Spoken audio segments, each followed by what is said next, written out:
सभी को प्यार भरा नमस्कार। प्यारे विद्यार्थियों, आज अपन एमसीक्यू क्वेश्चन करेंगे जो हमारे कॉम्पिटिटिव एग्जाम्स की दृष्टि से बहुत इंपॉर्टेंट है और यहाँ से बहुत बार परीक्षा में हूबहू क्वेश्चन पेपर में आपको देखने को मिलेंगे। हम प्रत्येक प्रश्न को व्याख्या सहित पढ़ेंगे। हमारे पास जितने भी प्रश्न हैं उन सभी प्रश्नों में हम प्रत्येक तथ्य को एक अच्छी तरीके से समझेंगे, क्योंकि प्यारे विद्यार्थियों हमेशा एक बात याद रखनी चाहिए, अगर किसी भी प्रश्न को हम अच्छी तरीके से पढ़ लेते हैं, समझ लेते हैं, तो आधा क्वेश्चन सॉल्व वहीं हो जाता है। तो चलिए अपन स्टार्ट करते हैं। बहुत इंपॉर्टेंट क्वेश्चन है और हाँ, इसमें मुख्य तथ्य ये भी है कि प्रत्येक प्रश्न में 4 प्रश्न हमारे क्लियर होंगे। तो इस तरीके से अगर हम 10 प्रश्न करेंगे तो उसमें 40 क्वेश्चन हमारे क्लियर होंगे। प्रत्येक क्वेश्चन की हम व्याख्या भी पढ़ेंगे। तो प्यारे विद्यार्थियों ध्यान देना, सबसे पहला क्वेश्चन आपके सामने ये है स्क्रीन पर। कथन पी स्वाइन फ्लू असंक्रामक रोग है, यानी कि ये कह रहा है 4 कथन अपने पास में दिया है इसने। कथन पी, क्यों, आर और एस। स्वाइन फ्लू असंक्रामक रोग नहीं है। देखो ये सारे के सारे क्वेश्चंस मैंने खुद ने तैयार किए हैं और बहुत जो वर्तमान में जो आधुनिक परीक्षाओं का पैटर्न है उस भाषा को ध्यान में रखते हुए, जितना कि जो मेरा ये 14-15 साल का अनुभव हो उसी आधार पर। पहला क्वेश्चन है स्वाइन फ्लू असंक्रामक रोग नहीं है। इसका मतलब ये बात क्या है, सही है। स्वाइन फ्लू जो है असंक्रामक रोग नहीं, इसका मतलब स्वाइन फ्लू कैसा रोग है, संक्रामक रोग है। और ये कह रहा है कि असंक्रामक रोग नहीं है, यानी कि ये कथन सही है। मैं मान लो ऐसे बोलूं आपको कि उदयपुर राजस्थान की राजधानी नहीं है, इसका मतलब सही कह रहा हूं मैं। तो ये भी ऐसे कह रहा है स्वाइन फ्लू असंक्रामक रोग नहीं है, इसका मतलब सही बात है। स्वाइन फ्लू का वायरस H4N1 होता है, ये गलत बात है। प्यारे विद्यार्थियों, जो स्वाइन फ्लू होता है उसका वायरस H1N1, यानी कि ये इस स्वाइन फ्लू का वायरस होता है। और इसके अलावा अपने पास में स्वाइन फ्लू का मुख्य वायरस तो ये होता है, इसके अलावा जो अन्य होते हैं वो इस प्रकार से भी होता है, H1N2 ये होता है। स्वाइन फ्लू की जो बीमारी होती है उसके लिए ये बात हमको ध्यान रखनी है। स्वाइन फ्लू, अगला क्वेश्चन हमको दिया है स्वाइन फ्लू का वाहक, यानी कि स्वाइन फ्लू की जो बीमारी फैली थी वो 2009 में स्वाइन फ्लू पूरी दुनिया में आया था। तो स्वाइन फ्लू की बीमारी में सुअर और फलाहारी चमगादड़ इनकी वजह से फैली थी। तो ये बात प्यारे विद्यार्थियों गलत है, केवल सुअर की वजह से फैली थी, फलाहारी चमगादड़ का यहाँ पर कोई रोल नहीं था। स्वाइन फ्लू वायरस में एच का पूरा नाम हेमोफिलिस है, नहीं, एच का पूरा नाम हेमोफिलिस नहीं है। एच का पूरा नाम हीमोग्लूटिनिन न्यूरामिनिडेज होता है। हीमोग्लूटिनिन न्यूरामिनिडेज होता है, एच का हीमोग्लूटिनिन होता है। अब देखो ये क्या कर रहा है, सत्य पुष्टात्मक कथन विकल्प का चयन करो, यानी कि सही बात इसके अंदर कौन सी है। तो पहली बात कर रहा है कि कथन आर और एस सत्य हैं, यानी कि अपने पास में आर और एस दोनों कथन हैं जो गलत है। इसका मतलब ये बात सही है कि असत्य है, जबकि पी और क्यों सत्य है, नहीं, इसके अंदर पी सही है, क्यों कहां असत्य है, इसलिए ये ऑप्शन गलत हो गया। केवल कथन पी सत्य है, देखो ये पी कथन है जो सही है, इसका मतलब ये बात सही है। कथन पी क्यों असत्य है जबकि आर एस सत्य है, आर एस कहां से सत्य हो गए, आर एस तो असत्य है, इसलिए ये बात भी गलत है। उपरोक्त सभी विकल्प सही है, ये बात भी गलत है। तो यहां पर जो करेक्ट आंसर हो गया वो क्या हो गया, बी हो गया, बी। तो ये इस तरीके से हमको ध्यान रखना है। देखो प्यारे विद्यार्थियों एक चीज और बता देता हूं आपको, देखो स्वाइन फ्लू की जो बीमारी है ना, स्वाइन फ्लू प्यारे विद्यार्थियों वायरस जनित रोग है, जैसा कि मैंने आपको थ्योरी में पढ़ाया था। स्वाइन फ्लू की जो बीमारी होती है वो वाहक इसका क्या होता है कि जो सुअर था ना, सुअर, उस सुअर के अंदर 2009 के अंदर सुअर में वायरस पनप गया था, और सुअर में वायरस पनपा था, उस वायरस का नाम था, वायरस का नाम था प्यारे विद्यार्थियों अपने पास में H1N1। इसको मैं क्लास में जब पढ़ाता हूं तब बताता हूं कि इसमें 11 रुपए का प्रसाद चढ़ाना है। 11 रुपए का मतलब क्या हुआ, H1N1, 11 रुपए का मतलब अपने पास में ये हुआ कि यहां याद करने का तरीका है, अगर 4 ऑप्शन आए H1N1 H2N2 इस प्रकार से, तो अपने पास मुख्य इसका वायरस ये है। और यहां पर H का पूरा नाम होता है हीमोग्लूटिनिन, हीमोग्लूटिनिन, और N का मतलब होता है न्यूरामिनिडेज, न्यूरामिनिडेज। मिनी न्यूरामिनिडेज। एच और एन क्या है? वायरस का नाम है। सुअर के अंदर वायरस फैल गया था, सुअर का इंसान मांस खाता था, सुअर के मांस को क्या बोलते हैं? पोर्क बोलते हैं। क्या बोलते हैं? पोर्क। और सुअर का मांस इंसान खाया, इंसान के अंदर स्वाइन फ्लू की बीमारी आई, छींक निकासने से एक व्यक्ति से दूसरे व्यक्ति में यह बीमारी फैल गई। और स्वाइन फ्लू में प्रभावित होता है श्वसन तंत्र। क्या प्रभावित होता है भाई? श्वसन तंत्र। श्वसन तंत्र इसके अंदर प्रभावित होता है, रेस्पिरेटरी सिस्टम। और स्वाइन फ्लू के अंदर क्या आता है? बुखार आता है। क्या आता है भाई? बुखार आता है। और खांसी जुकाम इसके सामान्य लक्षण है। तो ये बात हमको ध्यान रखनी है। तो ये अपना पहला क्वेश्चन हुआ। चलिए अपन आगे चलते हैं। ये थ्योरी में पढ़ाता हूं तो पूरी चीजें आ जाती हैं। पहला क्वेश्चन था, इसका सही उत्तर अपने पास में ये हो गया। नेक्स्ट अगला क्वेश्चन आया, बर्ड फ्लू का वायरस है। तो देखो प्यारे विद्यार्थियों, बर्ड फ्लू के अंदर मैं आपको बताता हूं, बर्ड फ्लू यानी कि जो बर्ड फ्लू की बीमारी है यह भी वायरस जनित है। किसके द्वारा होता है भाई बर्ड फ्लू? वायरस के द्वारा, वायरस जनित है।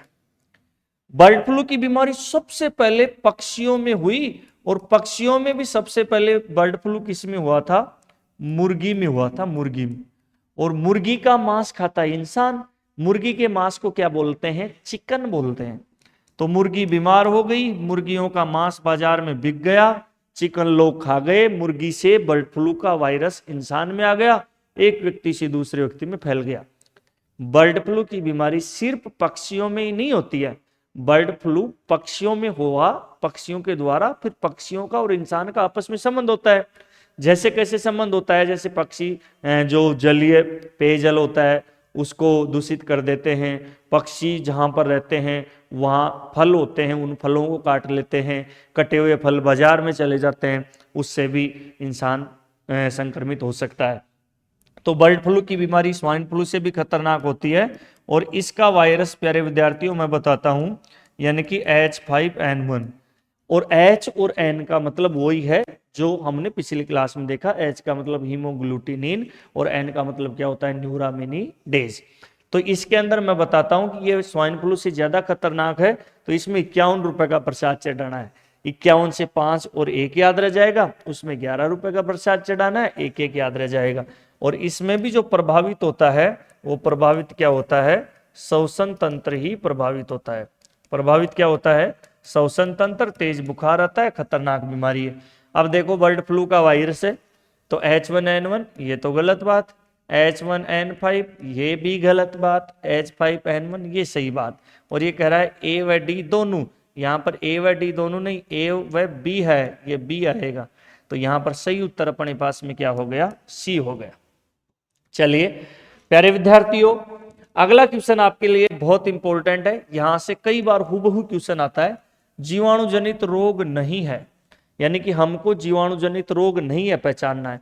तो हपिंग रोग तो कहते हैं कुकर खांसी को। कुकर खांसी हो जाती है ना बच्चों में, कुकर खांसी निरंतर खांसी चलती है, छोटे बच्चों में होती है। अंग्रेज लोग है ना, इसको थोड़ा सा ऐसे डिजाइन करके ऐसे एटीट्यूड में बोल देते हैं, हपिंग डिजीज, भाई हाँपने लग गया। कुकर खांसी भी कहते हैं इसे। और ये किसके द्वारा जनित है? जीवाणु या बैक्टीरिया। यानी कि कुकर खांसी जो होती है वो बैक्टीरिया के द्वारा होती है, बैक्टीरिया जनित है, बैक्टीरिया जनित रोग है। किसके द्वारा होता है भाई? बैक्टीरिया के द्वारा। ये कह रहा है जीवाणु जनित नहीं है, इसका मतलब ये तो है चेचक वायरस जनित बीमारी है भाई। चेचक किसके द्वारा होता है? वायरस, यानी कि विषाणु के द्वारा होने वाली बीमारी है चेचक। चेचक की बीमारी वायरस से होती है। हैजा जो होता है, हैजा बैक्टीरिया से होता है। हैजा किससे होता है? बैक्टीरिया से होता है। बैक्टीरिया या जीवाणु एक ही बात होती है। विब्रियो कोलेरी इसका जीवाणु होता है।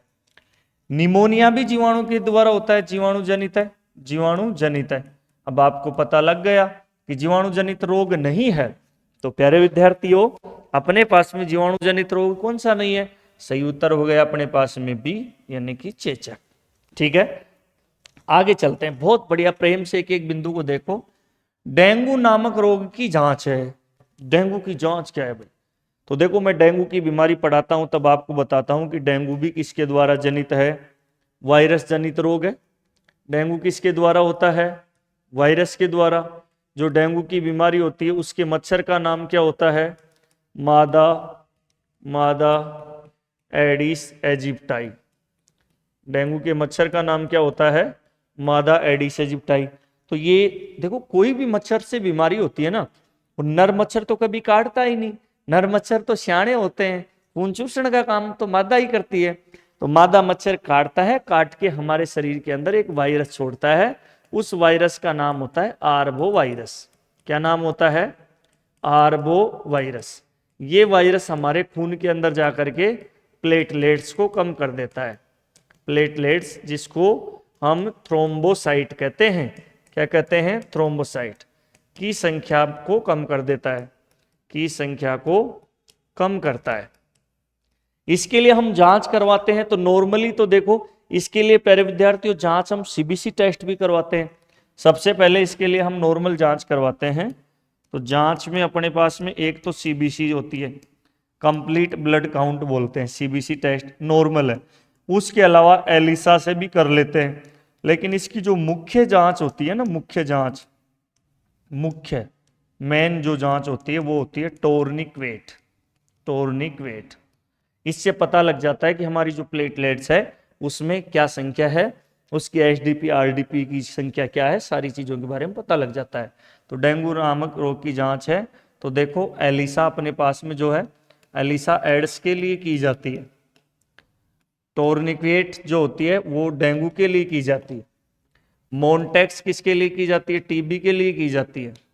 और सिक टेस्ट किसके लिए किया जाता है? डिप्थीरिया के लिए किया जाता है। किसके लिए किया जाता है? डिप्थीरिया के लिए किया जाता है। चलो आगे चलते हैं। अगला क्वेश्चन है, निम्नलिखित में से सत्य युगम नहीं है। गलत बात छांटो भाई। सार्स एक बीमारी होती है, जो सार्स बीमारी सांस की बीमारी है, जिसको छोटा कोरोना भी कहते हैं। और ये कब आया था? 2003 में। 2003 में। और कंट्री कौन सा था? देश यानी कि चीन में। चीन में सार्स बीमारी आई थी 2003 में। इसका मतलब ये बात तो सही है। जी का जो वायरस है, जी का एक वायरस है। जी का क्या है? वही एक वायरस, जी का वायरस है। और जी का वायरस से जो बीमारी होती है उसको कहते हैं जी का बुखार। और जी का क्या है कि जो अपने पास में युगांडा है ना, अफ्रीका में, युगांडा, युगांडा अफ्रीका में एक कंट्री है, वहां के जंगलों को जीका जंगल कहा गया। और उस जीका जंगल में एक मच्छर फैल गया था, उस मच्छर से होने वाली बीमारी को जीका बीमारी कहते हैं। इसका मतलब ये बात गलत है।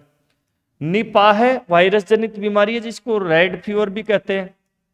रेड फीवर, रेड फीवर भी कहते हैं। और ये मलेशिया से हुई थी सबसे पहले 1998 में। ये बात सही है। उपरोक्त सभी ना। तो इसमें गलत बात छांटो। गलत बात अपने पास में क्या हो गया? बी। इस तरीके से हमको ध्यान रखना है। काफी परीक्षाओं में यहां से प्रश्न पूछे जाते हैं।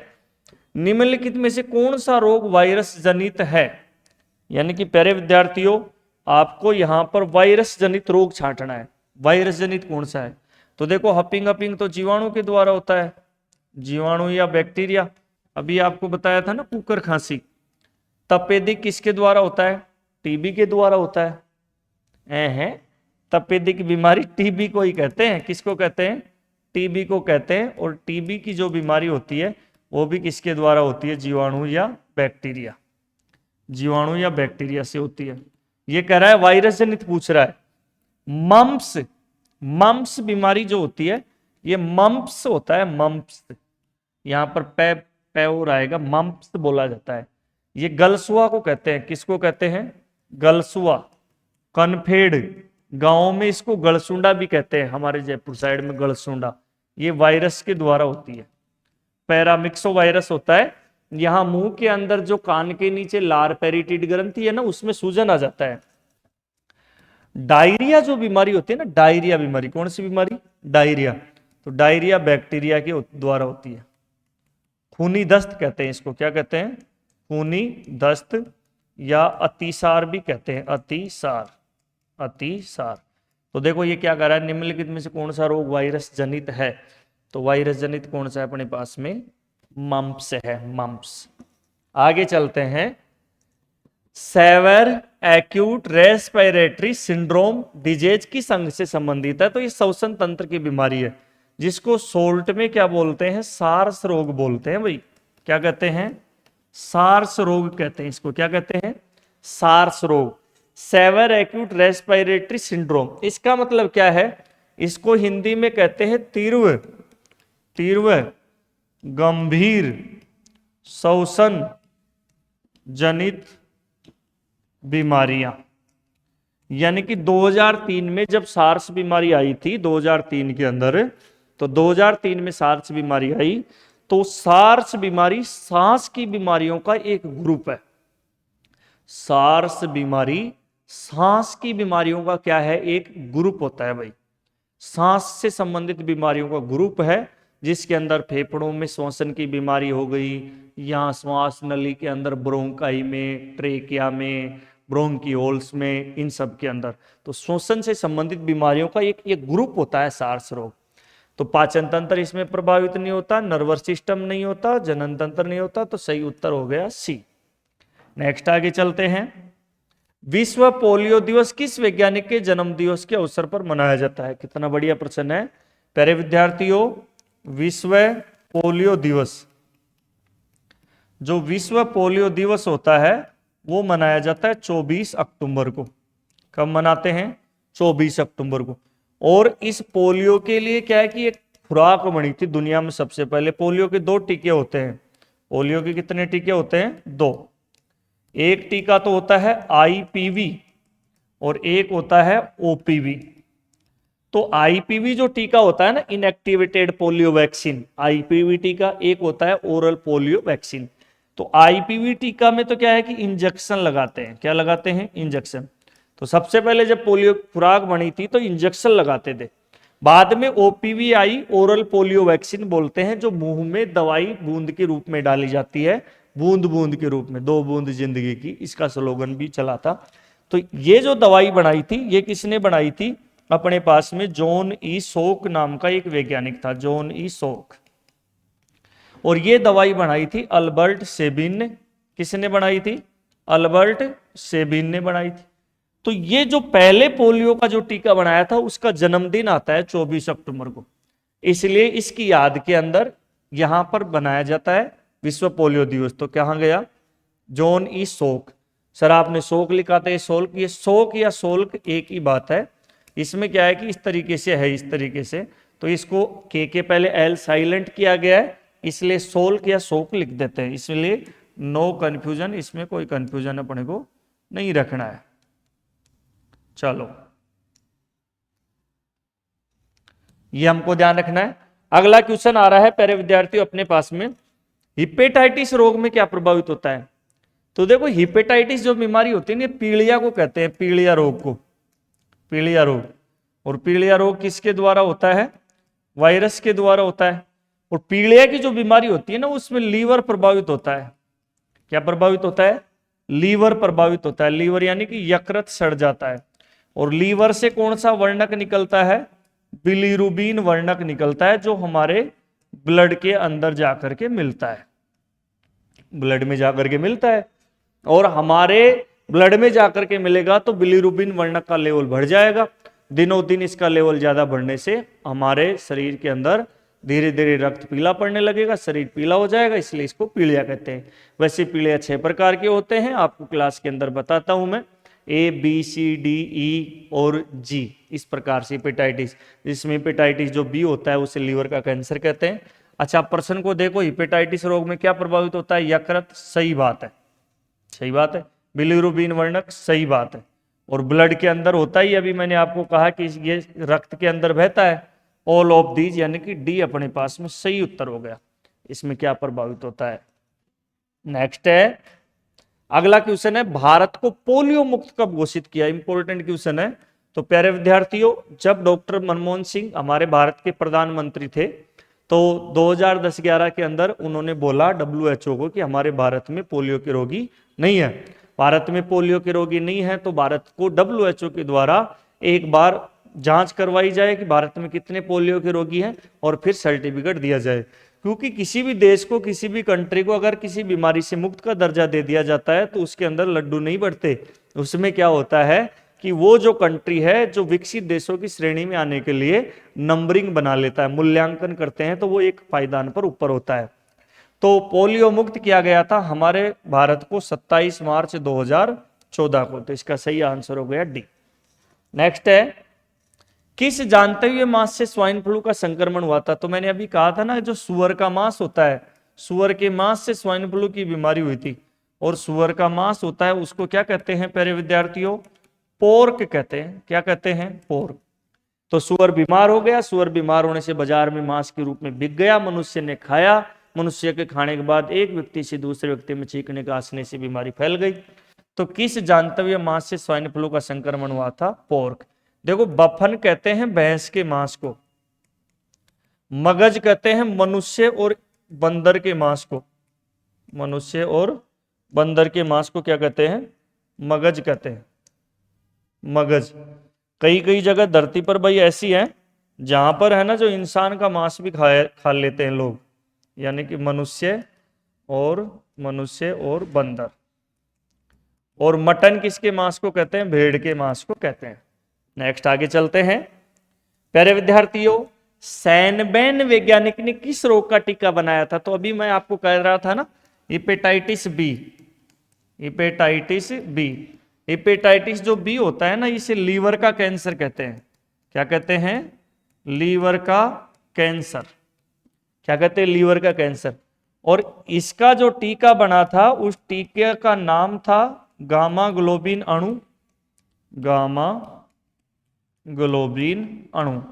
इस टीके का नाम क्या था भाई? गामा ग्लोबिन अणु। और इसका आविष्कार किसने किया था? सैनबेन नाम का एक वैज्ञानिक था। तो आप देख लीजिए कि सैनबेन वैज्ञानिक ने किस रोग का टीका बनाया था? मेनिंजाइटिस का नहीं बनाया। पीलिया का? हाँ, क्योंकि जो हेपेटाइटिस बी है ना, वो पीलिया का ही एक प्रकार है।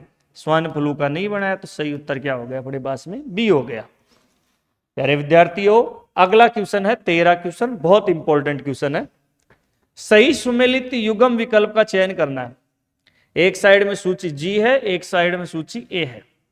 तो देखो, ध्यान दो, विटामिन जो B7 होता है ना, उसका रासायनिक नाम होता है बायोटीन। क्या नाम होता है? बायोटीन। कोबाल्ट तत्व न्यून विकारी रोग, यानी कि कोबाल्ट तत्व की कमी विटामिन B12 में होती है। विटामिन B12 में विटामिन B12 है। और इसकी कमी से पर्णाशी अरक्तता या पर्नीशियस एनीमिया हो जाता है। खतरनाक बीमारी है। इस पर्नीशियस एनीमिया में क्या होता है बाबू? आरबीसी परिपक्व नहीं होती है। आरबीसी का परिपक्व नहीं होना, परिपक्व नहीं होना, और प्लेट की संख्या कम, प्लेट की संख्या में कमी। तो डेंगू में ही प्लेट डाउन नहीं होती, विटामिन B12 की कमी से भी होती है। एनीमिया तो खून की कमी होती है, लेकिन पर्नीशियस एनीमिया में आरबीसी भी परिपक्व नहीं होती, प्लेट की संख्या भी डाउन चली जाती है। शुक्राणु और अंडाणु की सक्रियता करने वाला कारक, तो हमारे पास में जो विटामिन ई होता है ना, ई, जिसको टेकोफेरोल कहते हैं, टेकोफेरोल, इसकी कमी हो जाए तो शुक्राणु और अंडाणु की सक्रियता कमजोर हो जाती है, इसको बांझपन बीमारी कहते हैं। ये विटामिन ई का नाम है। किसका नाम है? विटामिन ई का। जल में घुलनशील विटामिन दो ही तो होते हैं, बी व सी। तो अपने पास में देखो इन चार ऑप्शनों में तो बी और सी होते हैं। तो पेंटाथोलिक एसिड जो है ये विटामिन B5 का नाम है, और कैल्सीफेरोल है जो विटामिन डी का नाम है। तो अब यहां पर देख लो, तो इसका सही उत्तर क्या आएगा? जल में घुलनशील विटामिन B5, क्योंकि बी का यहां पर B5 दिया गया है, और यहां पर ये तो रोग था, इसलिए इसको ऑप्शन को लेंगे नहीं, और ये डी है। अब चार ऑप्शन देखो, पहला तो किस में गया? विटामिन B7 बायोटीन डी, पहला डी में गया, यानी कि 3 में डी जा रहा है, 3 के अंदर 3 में डी जा रहा है। ठीक है। फिर इसके बाद में कोबाल्ट तत्व न्यून विकारी रोग, दूसरा किस में गया? बी में, तो ये देखो दूसरा बी में। तीसरा शुक्राणु अंडाणु की सक्रियता करने वाला कारक, ये टेकोफेरोल में गया। जल में अघुलनशील विटामिन, अघुलनशील पूछा है, तो जल में घुलनशील तो अपने पास में क्या होते हैं? दो होते हैं। घुलनशील तो होते हैं बी और सी। और प्यारे विद्यार्थियों, अगर अघुलनशील बोल दे, अघुलनशील, तो जल में अघुलनशील होते हैं ADE के। तो यहां पर ये अघुलनशील पूछा है, अघुलनशील, तो अघुलनशील पूछा है तो ई आएगा अपने पास में, ये वाला। तो इसलिए ये हो गया अपने पास में। इसलिए यहाँ पर है ना, जो इसको थोड़ा सा ऐसे कर देता हूँ मैं, ये इस प्रकार से। तो सही उत्तर अपने पास में क्या हो गया, डी। इंपॉर्टेंट क्वेश्चन है, कथन निष्कर्ष का क्वेश्चन था। नेक्स्ट, लाल मिर्च किस विटामिन का प्रचुर स्रोत है? तो जिंदगी में धरती पे आप रहोगे ना तब तक याद रखोगे। लाल मिर्च खाते ही आप ऐसे करते हो ना, सी सी सी मम्मी मुंह जल गया, सी सी, ऐसे छोरियां करती है, छोरे तो नहीं करते हैं। तो लाल मिर्च खाते ही सी सी सी सी करते हो। तो लाल मिर्च में कौन सा विटामिन होता है, सी। लेकिन प्रश्न को मैंने घुमा दिया, विटामिन सी है ना, उसका रासायनिक नाम होता है एस्कोर्बिक अम्ल। कौन सा नाम होता है, एस्कोर्बिक अम्ल। तो लाल मिर्च में विटामिन सी पाया जाता है। तो देख लो, ये अपने पास में बी सही उत्तर हो गया। अच्छा, काली मिर्च में विटामिन ए होता है। तो इसको ऐसे याद कर लेना, जैसे मान लो किसी की गर्लफ्रेंड का नाम है काली, किसी की गर्लफ्रेंड का नाम क्या है, काली है, तो उसको प्यार से बोलो काली ए, काली ए। काली मिर्च में विटामिन ए होता है, जिससे आंखों की रोशनी बढ़ती है। चलो लास्ट अपने पास में है असत्य गलत, अपने को छांटना है। असत्य युग्म विकल्प का चयन करो। गलत बात क्या है, एस्परजिलस कवक दाद का है, गलत बात है भाई। ये एस्परजिलस कवक होता है ना, जो अस्थमा की बीमारी का होता है। पहली बात आ गई गलत। सार्स रोग वायरस के द्वारा, सही बात। विडोल जो जांच की जाती है टाइफाइड के लिए, सही बात। इनमें से बहुत सारी परीक्षाओं में हूबहू प्रश्न आते हैं, इसलिए बहुत ध्यान से इनको पढ़ना। जलवित्ती रोग प्यारे विद्यार्थियों रेबीज की बीमारी को कहते हैं, इसीलिए ये भी किसके द्वारा, वायरस के द्वारा, कुत्ते के काटने से होती है। रेबीज की बीमारी पालतू कुत्ते के काटने से नहीं होती, फालतू कुत्ते के काटने से होती है। हमारे भारत में सबसे ज्यादा रेबीज होता है, क्योंकि भारत में पालतू कुत्ते कम है, फालतू ज्यादा है। आप देखते हो ना, बहुत सारे फालतू कुत्ते गलियों में घूमते रहते हैं। किसी कुत्ते को आप ऐसे कहो यार 2 मिनट रुक यार बात करनी है, नहीं भाई बिजी हूं, फुर्सत नहीं है, पता नहीं कहां पर जाएगा वो, कोई भरोसा नहीं है। तो पालतू से नहीं होती, फालतू से होती है। पालतू से क्यों नहीं होती, क्योंकि उनके एंटी रैबिडो वायरस का टीका लगा हुआ होता है। तो इसका सही उत्तर अपने पास में क्या हो गया, ए हो गया। बाकी अध्ययन करेंगे नेक्स्ट क्लास में, खूब अच्छे से पढ़ें। धन्यवाद।